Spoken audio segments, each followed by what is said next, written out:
Parce que là où il y a réussite, il peut aussi avoir l'échec. Parce qu'un individu qui est à la quête de la réussite, on suppose bien que c'est cet individu, dans le fond, il est détaché de cette réussite.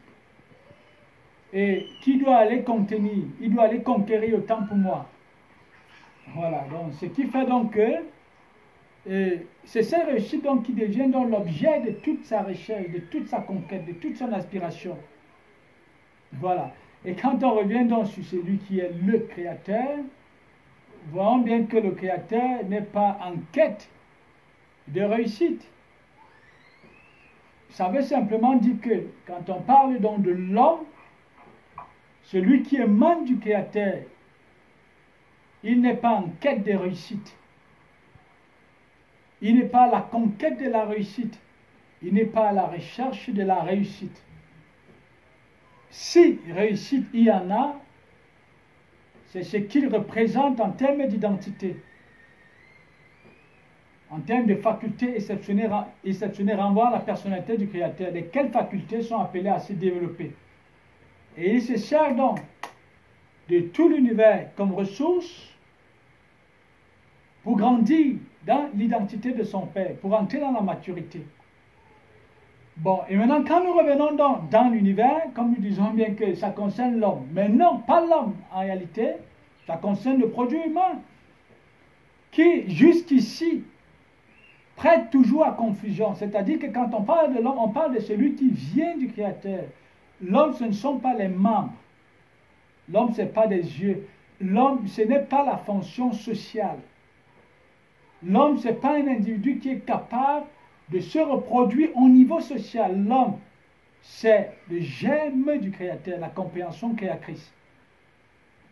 Voilà. Et à ne pas donc confondre avec le produit de société, ça veut dire là où il y a deux mains, deux pieds, mais qui dans le fond renvoie à une conscience, à une identité, mais qui n'a rien à voir avec le Créateur. Donc, c'est celui-là donc qui est concerné, entre guillemets, je dis bien entre guillemets, par une certaine notion de réussite et une certaine notion d'échec, notamment qui nous renvoie bien à la compréhension dualiste. Voilà. À la compréhension dualiste, c'est-à-dire cette compréhension qui fonctionne sur la notion de bien et de mal. Ça veut dire que la réussite renvoie au bien et l'échec renvoie au mal. Bon, maintenant, quand nous revenons donc dans l'univers, vous allez donc bien voir que la notion, comme le disaient les uns des autres, de la réussite, ou alors la notion de l'échec, est bien liée à ce que les individus représentent en termes de compréhension. Laquelle compréhension, chacun observe le monde, analyse le monde, interprète le monde et les situations à partir de ce qu'il représente. Ou alors à partir de sa sphère de compréhension.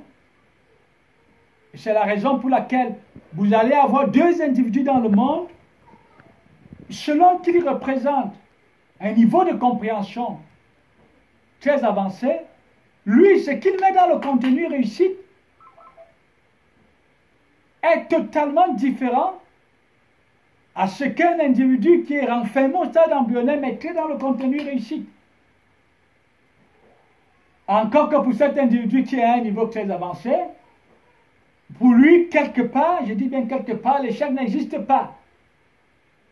Jusqu'à ce qu'il puisse faire face à un événement qui met en évidence ses limites et qui l'amènera à le concevoir comme échec. Donc, vous aviez donc le premier produit de la société, notamment les consciences embryonnaires binaires, qui ont été programmées par la société, par le biais de l'éducation, les individus qui fonctionnent par la dualité, c'est-à-dire les individus qui fonctionnent dans la dualité, la notion de bien et de mal, est à la base de leur fonctionnement, lié à ce qu'ils sont comme compréhension. Vous allez avoir les individus qui conçoivent par exemple la réussite au niveau social. Et quand je dis bien au niveau social, ça veut dire que ce sont des individus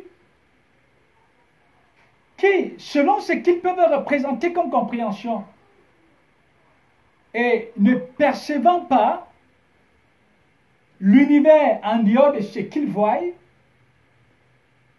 ça veut dire que pour eux, ils vont se donner pour objectif, comme notamment la réussite est liée aussi à l'objectif, ils vont se donner pour objectif, c'est-à-dire satisfaire leurs passions, satisfaire leurs besoins à partir de ce qu'ils voient, notamment les éléments horizontaux. Or, vous avez d'autres individus selon ce qu'ils représentent comme compréhension. Eux, la notion qu'ils ont de la réussite n'est pas la même.